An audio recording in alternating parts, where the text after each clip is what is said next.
इस कार्यक्रम के प्रायोजक हैं रोजगार डेवलपर्स। नमस्कार, आप देख रहे हैं पल्स 24 न्यूज में। आपके साथ दिव्या पैन्यूली। वक्त हो चला है उत्तराखंड और उत्तर प्रदेश की खबरों का, लेकिन उस समय चलते हैं हेडलाइंस पर। सहारनपुर में पीएम नरेंद्र मोदी ने दिल्ली देहरादून कॉरिडोर के वाइल्ड लाइफ सेक्शन की समीक्षा की। एक्सप्रेसवे उद्घाटन से पहले सहारनपुर में किया भव्य रोड शो। पीएम पर लोगों ने की फूलों की वर्षा। लखनऊ में सपा प्रमुख अखिलेश यादव ने डॉक्टर बी आर अम्बेडकर को दी श्रद्धांजलि। सामाजिक न्याय की लड़ाई जारी रखने का लिया संकल्प। संविधान को बताया लोहे की तलवार। हरिद्वार में महिला सशक्तिकरण कार्यक्रम में बोली कैबिनेट मंत्री रेखा आर्या। नारी शक्ति वंदन अधिनियम को बताया ऐतिहासिक कदम। कहा महिला आरक्षण से बढ़ेगी भागीदारी। मसूरी में अम्बेडकर जयंती पर भव्य सम्मान समारोह का हुआ आयोजन। मंत्री गणेश जोशी ने बाबा साहेब को दी श्रद्धांजलि। मेधावी छात्रों और स्वच्छता कर्मी को किया सम्मानित। तुम दोनों की मेहनत बहुत रंग लाई है बेटा, घर बहुत सुंदर बना है। ये मेरे पापा का घर। पता है, देख तेरे पापा की नेम प्लेट अपने हाथों से लगाऊंगा। नेम प्लेट तो लग चुकी पापा।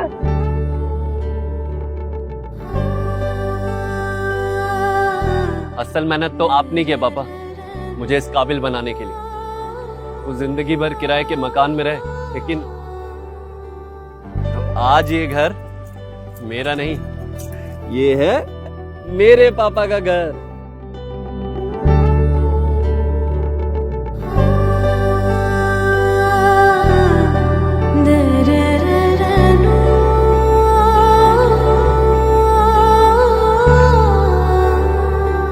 उड़ान सपनों की, आंगन खुशियों का और साथ सकर्णी का।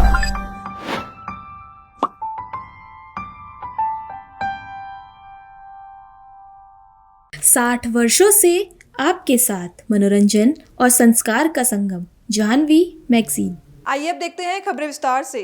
सहारनपुर से दिल्ली देहरादून इकोनॉमिक कॉरिडोर को लेकर बड़ी खबर है, जहां प्रधानमंत्री नरेंद्र मोदी ने इस प्रोजेक्ट के वाइल्ड लाइफ कॉरिडोर सेक्शन की समीक्षा की है। बता दें, दिल्ली देहरादून इकोनॉमिक कॉरिडोर के उद्घाटन से पहले प्रधानमंत्री नरेंद्र मोदी ने भव्य रोड शो किया, जिसमें बड़ी संख्या में लोग शामिल हुए और पीएम मोदी पर फूलों की वर्षा भी की। दरअसल मंगलवार को पीएम मोदी करीब 12,000 करोड़ रुपए की लागत से बने 213 किलोमीटर लंबे दिल्ली देहरादून इकोनॉमिक कॉरिडोर का उद्घाटन कर रहे हैं। बता दें, यह एक हाई स्पीड एक्सप्रेसवे है जो आधुनिक तकनीक और पर्यावरण को ध्यान में रखकर बनाया गया है।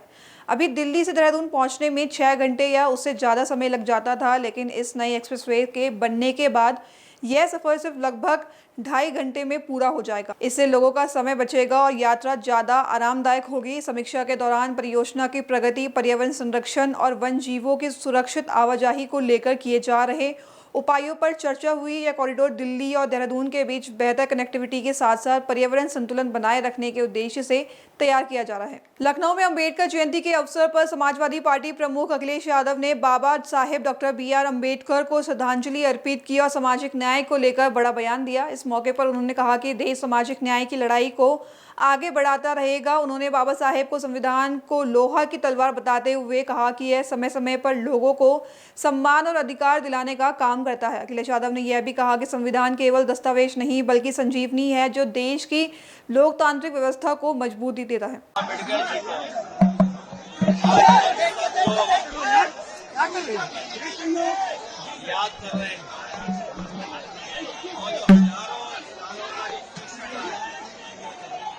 उसके खिलाफ सामाजिक न्याय की लड़ाई और सामाजिक न्याय के राज की स्थापना के लिए हम लोग लगातार संघर्ष करते रहेंगे और सामाजिक न्याय के राज के लिए हमें साल लगे या सदी हम लोग लगातार संघर्ष करेंगे। हमने सुना था कि कुछ लोगों ने लोकसभा के समय पर भारतीय जनता पार्टी के लोगों ने कहा था कि 400 की सीटें जीत जाएंगे तो संविधान बदल देंगे, लेकिन हम धन्यवाद देना चाहते हैं उत्तर प्रदेश और देश की जनता को कि जिन्होंने संविधान और लोकतंत्र को बचाने के लिए बाबा साहेब भीमराव अम्बेडकर जी का जो छवि है, जो हमारा सम्मान है, मान सम्मान है, उसको बचाने के लिए मतदान कर करके संविधान और लोकतंत्र को बचाने का काम किया। ये लोग हार के बाद अंडरग्राउंड हो गए हैं, अंडरग्राउंड जरूर हो गए हैं, भूमिगत जरूर हो गए हैं, लेकिन हम सब लोगों को मिलकर के उन्हें हराना भी है और हटाना भी है। ये बाबा साहब भीमराव अम्बेडकर जी का संविधान केवल कागज नहीं है, वो लोहे की तलवार है जो समय समय पर हमें सम्मान दिलाने का काम करते हैं। संविधान हमारे लिए ढाल है, संविधान हमारी संजीवनी है, संविधान हमें न्याय दिलाता है। संविधान बाबा साहब का वो है जो हमें आगे बढ़ने का और बराबरी का मौका देता है। संविधान हमारा रक्षक है और संविधान के लिए हम लोग लगातार बचाने के लिए बाबा साहब भीमराव अम्बेडकर जी के सिद्धांतों को आगे बढ़ाने का काम करेंगे। खबर हरिद्वार से है, जहां एक कार्यक्रम में महिला सशक्तिकरण एवं बाल विकास मंत्री रेखा आर्या ने नारी शक्ति वंदन अधिनियम को देश के लोकतांत्रिक इतिहास का एक ऐतिहासिक कदम बताया। जहां उन्होंने कहा कि यह कानून महिलाओं की निर्णय लेने की प्रक्रिया में मजबूत भागीदारी सुनिश्चित करेगा। बता दें, सोमवार को होटल ग्रैंड पार्क में आयोजित नारी शक्ति वंदन सम्मेलन के दौरान मंत्री रेखा आर्या ने पार्टी पदाधिकारियों के साथ प्रधानमंत्री मोदी का वर्चुअल संबोधन भी सुना। उन्होंने कहा कि महिला आरक्षण का मुद्दा पिछले 4 दशकों से चर्चा में रहा और कई प्रयासों के बावजूद यह लंबे समय तक लंबित रहा है, लेकिन वर्तमान सरकार ने इसे प्राथमिकता देकर संसद के विशेष सत्र में पारित कराया। खबर मसूरी से है, जहां अम्बेडकर जयंती के अवसर पर भारतीय दलित साहित्य अकादमी द्वारा छात्रवृत्ति एवं सम्मान समारोह का आयोजन किया गया, जहां समाज के विभिन्न क्षेत्रों में उत्कृष्ट कार्य करने वाली हस्तियों को सम्मानित भी किया गया। बता दें, मसूरी में आयोजित इस कार्यक्रम में कैबिनेट मंत्री गणेश जोशी ने अम्बेडकर चौक स्थित बाबा साहेब डॉक्टर BR अम्बेडकर की प्रतिमा पर माल्यार्पण कर श्रद्धांजलि अर्पित की। इस अवसर पर राज्य मंत्री भगवत प्रसाद भी मौजूद रहे। समारोह में मेधावी छात्रों को राधेश्याम सोनकर स्मृति सम्मान और स्वच्छता कर्मियों को शकुंतला देवी स्मृति सम्मान प्रदान किया गया। साथ ही विभिन्न क्षेत्रों के प्रमुख हस्तियों को बाबा भीमराव अम्बेडकर फेलोशिप अवार्ड से सम्मानित किया गया। संस्कृति प्रस्तुतियों ने कार्यक्रम को और भी आकर्षण बना दिया। भारतीय दलित अकादमी द्वारा बाबा साहब जी की 125वीं जयंती पर जो कार्यक्रम किया है, उसके लिए मैं समिति के सदस्यों को साधुवाद देता हूँ, बधाई देता हूँ। और मैंने एक अनुरोध किया है कि आज हम बाबा साहब को मात्र जयंती और पुण्यतिथि पर याद करते हैं या राजनीतिक मंचों पर याद करते हैं। वास्तव में उनको हम श्रद्धापूर्वक करना चाहते हैं तो हमें उन्हें बताया कि मार्ग पर चलना होगा, तो ये देश आगे बढ़ेगा, प्रदेश आगे बढ़ेगा। आज कांग्रेस के बाद प्रधानमंत्री जी हमारे बीच में उनका उत्तराखंड से विशेष लगाव है। उन्होंने बाबा केदार की दृष्टि से कहा था कि पूरी सदी का दूसरा तो उत्तराखंड का होगा और निश्चित इनके आने से जो ताकत भारतीय जनता पार्टी को मिलेगी। 2027 का चुनाव भी कल की रैली तय करेगी। 1 लाख से अधिक लोग इस रैली में आने वाले हैं और निश्चित ही जब वो कल आएंगे तो कुछ न कुछ बड़ा हमारे प्रदेश को देकर जाएंगे। हमेशा उन्होंने हमारे प्रदेश को कुछ न कुछ। उत्तर प्रदेश के हापुड़ में स्मार्ट मीटर लगाए जाने के विरोध में लोगों का गुस्सा फूट पड़ा। सैकड़ों उपभोक्ताओं ने बिजली विभाग के दफ्तर का घेराव कर जोरदार प्रदर्शन किया और सड़क पर जाम लगा दिया। मामला सोमवार का है, जब बड़ी संख्या में उपभोक्ता बिजली विभाग के SE कार्यालय पहुंच गए और नारेबाजी शुरू कर दी। दरअसल मामला बीते सोमवार का है, जब बड़ी संख्या में उपभोक्ताओं ने SE कार्यालय में नारेबाजी शुरू कर दी। प्रदर्शनकारियों ने मांग की कि स्मार्ट मीटरों की जांच निष्पक्ष लैब से कराई जाए और बढ़े हुए बिलों का तुरंत समाधान किया जाए। लोगों का कहना है कि बिना पूर्व सूचना पुराने मीटर हटाकर नए स्मार्ट मीटर लगाए जा रहे हैं, जो अधिक यूनिट दर्ज कर रहे हैं, जिससे आम उपभोक्ताओं पर आर्थिक बोझ बढ़ गया है। साथ ही उन्होंने बकाया बिल के नाम पर कनेक्शन काटने की कार्रवाई पर रोक लगाने की भी मांग की।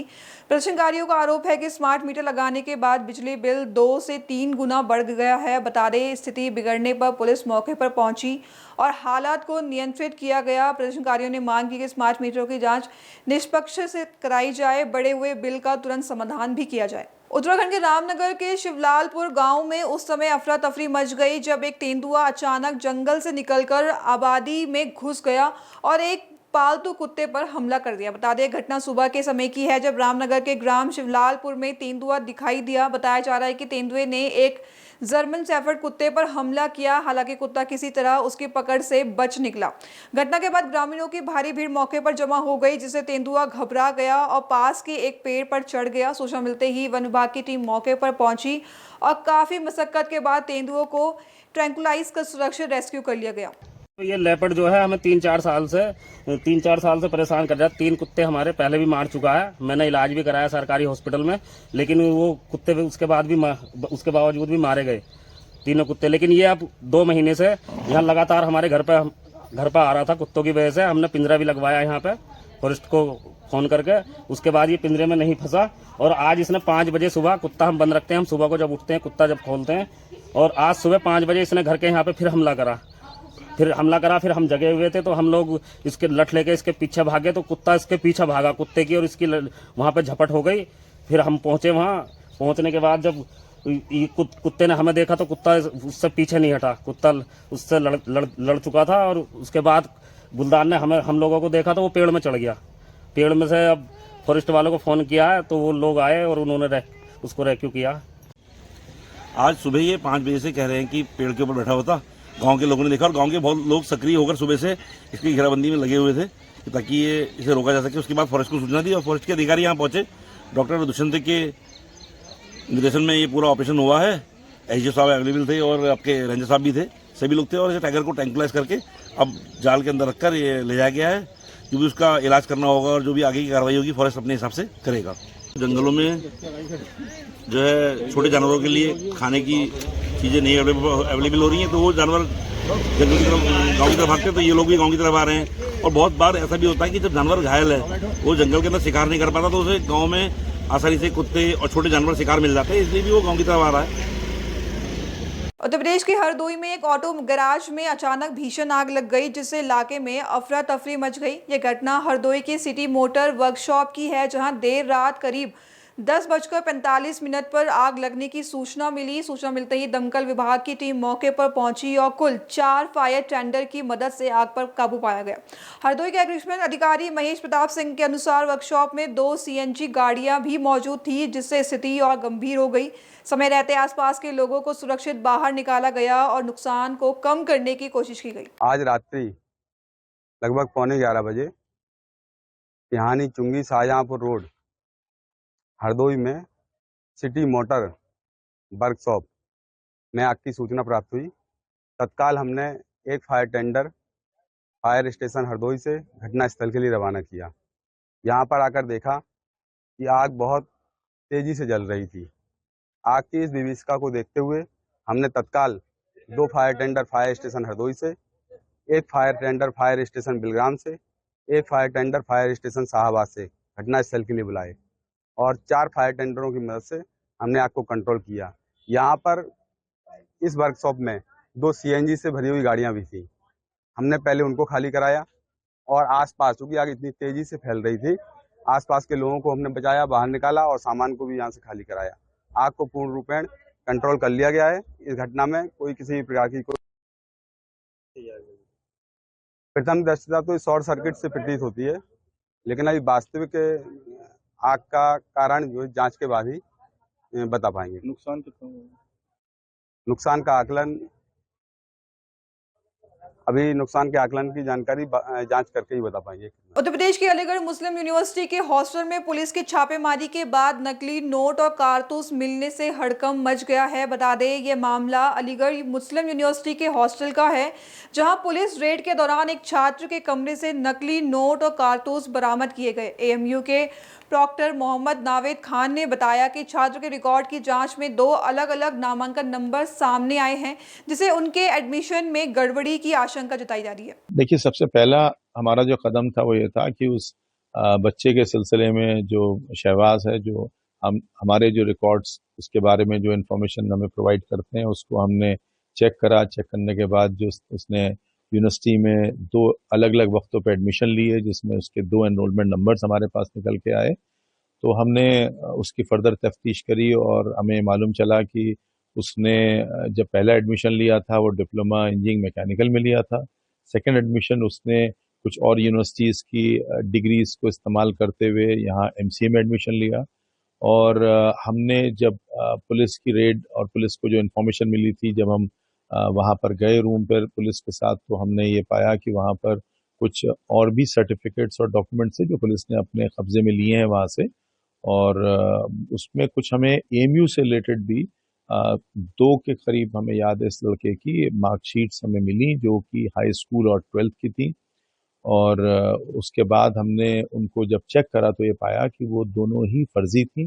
वो यूनिवर्सिटी से इसने 12th नहीं करा था और जो दूसरी मार्कशीट थी वो भी इसकी फर्जी थी और किसी और लड़के की मार्कशीट पे अपना नाम वगैरह सुपर इम्पोज करके इन्होंने उस मार्कशीट को बनाने की कोशिश करी है। तो अपने रिकॉर्ड से हमने जब कंट्रोलर ऑफ एग्जामिनेशन से रिक्वेस्ट करी तो उन्होंने बताया कि इस नाम से कोई भी लड़का उस साल में पास नहीं करा है। तो हमने इन सारी इंफॉर्मेशन को कलेक्ट करने के बाद पहला स्टेप हमने ये लिया है कि यूनिवर्सिटी आउट ऑफ बाउंड्स करी है और हमने यूनिवर्सिटी से सस्पेंड कर दिया है उस लड़के को।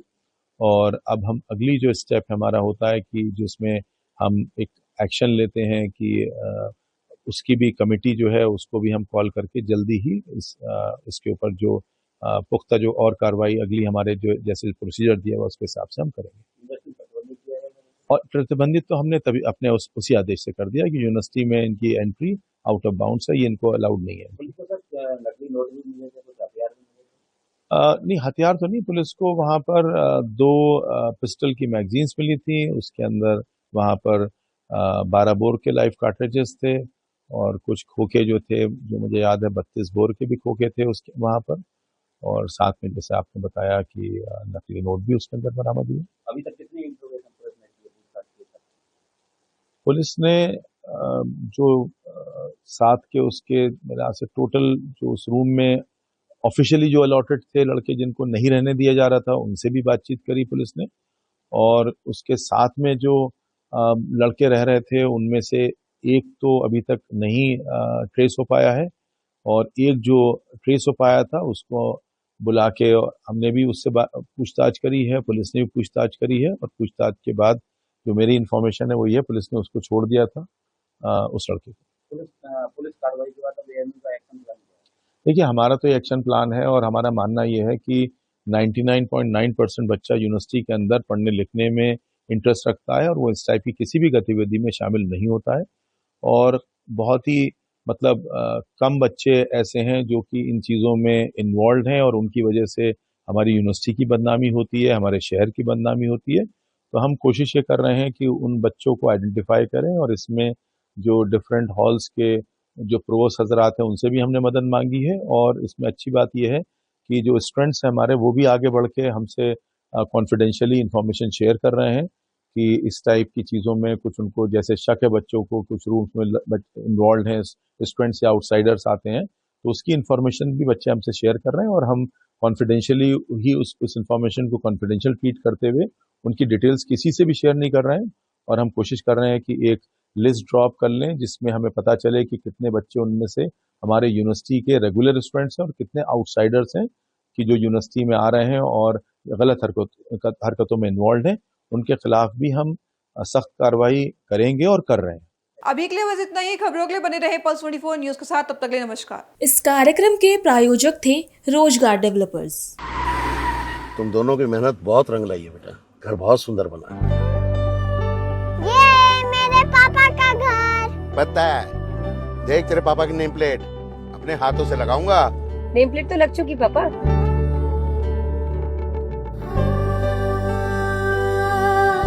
असल मेहनत तो आपने किया पापा, मुझे इस काबिल बनाने के लिए। वो जिंदगी भर किराए के मकान में रहे, लेकिन आज ये घर मेरा नहीं, ये है मेरे पापा का घर।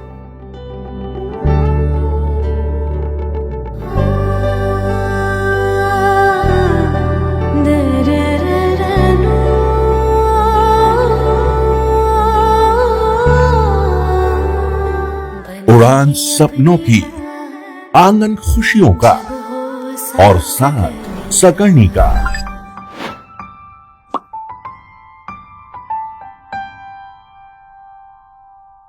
60 वर्षों से आपके साथ मनोरंजन और संस्कार का संगम, जाह्नवी मैगजीन।